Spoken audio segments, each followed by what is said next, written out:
Honorable Mavis Kukwa, who is Member of Parliament for Ahanta West, sharing with us her expectations for the President's address today. But Jifa, I've also been joined by Member of Parliament for Bongo, first-time MP, lawyer Honorable Bawaduah, who will be sharing with us his expectations for the President's address today in Parliament. Honorable, thank you for joining ChannelOne TV. Thank you and good morning. Great.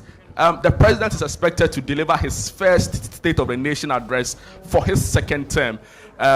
He campaigned on the message of resetting Ghana. Not long ago, late last year, we also heard the outgone president deliver his final State of the Nation, where he mentioned that the country is heading towards an economic overturn, trying to sell the message that things were getting better. Do you get the impression that indeed the economy has turned and things are going to get better? Well, I think that His Excellency John Mahama, upon assumption of office, have made utterances to the effect that the economy is in serious trouble. And he said, not only is it in serious trouble, but at criminal levels, the level of destruction of the economy. So I expect that His Excellency will give us some more detail of what he said about the criminality or otherwise of what has happened during the last regime, a little bit of it. And of course, to give us an indication of how he intends to come out of it. I believe that whatever it is, this country expects that the economy must have another turn. Whether we like it or not, we must have, because it's the reason for which they voted for us.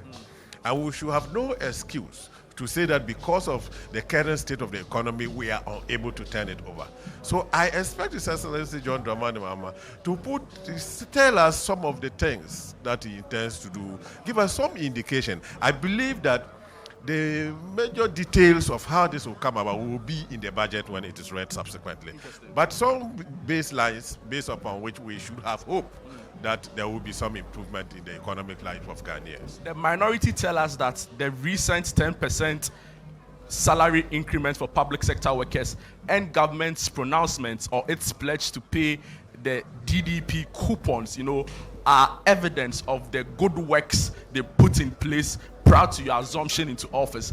Do you share in such sentiments? No, I think that, look, the 10% that you're talking about, clearly, it's not on the high side. It is just because Labour understood the current bad situation of the economy.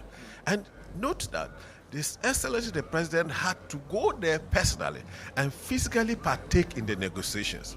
Managed to convince him, humble as he convinced Labour, that look, we are facing a serious crisis in our economic situation.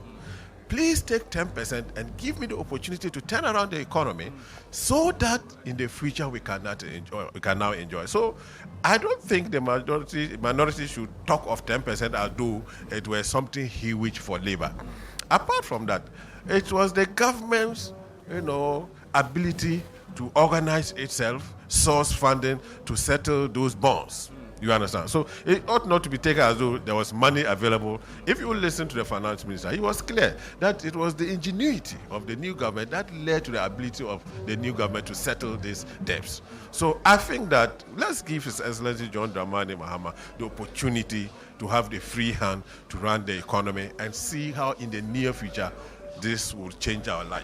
And finally, but still on the economy, we also know that some development partners who give us aid have decided to, hold back the aid they gave us. It's created a very tight fiscal policy for fiscal position for government, because we get a lot of funds to run quite a number of programs in different sectors, health, education.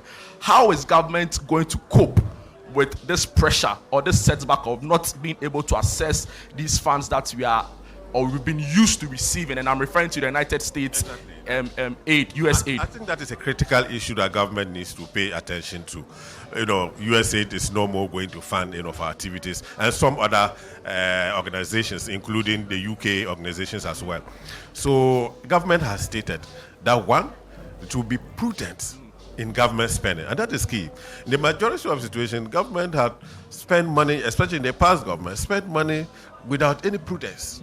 So the government say we will cut down government expenditure to be prudent in our expenditure to ensure that we do not waste the resources, the meager resources that are available. 2, government says that it's intent to embark on a drive that ensure that everybody who is within the tax remits pay tax. So there will be an expansion of the parameters of the people who pay tax to ensure that we raise enough funds to be able to make up for the shortfall that will arise as a result of the holdback of aid from the US and other European countries. Finally, Honorable, we know that also in recent times concerns around health has become topical. CSM is causing a lot of devastating effects to residents, citizens up north. You're a member of parliament from Bongo. What are your expectations in the health sector? What are you hoping to hear from the president with regards to the state of affairs and how he intends to better, health concerns for residents generally in the country? I think that is very key. I mean, the health minister has already been on the floor of parliament twice, and then it's stated government position on what it's doing. So I expect His Excellency the President to give us some hope, and especially the necessary funding that is required to enable the health institutions and they take the necessary process to ensure that the CSM does not spread further, and those who get it actually get treated. So I believe His Excellency John Dramani Mahama has a plan.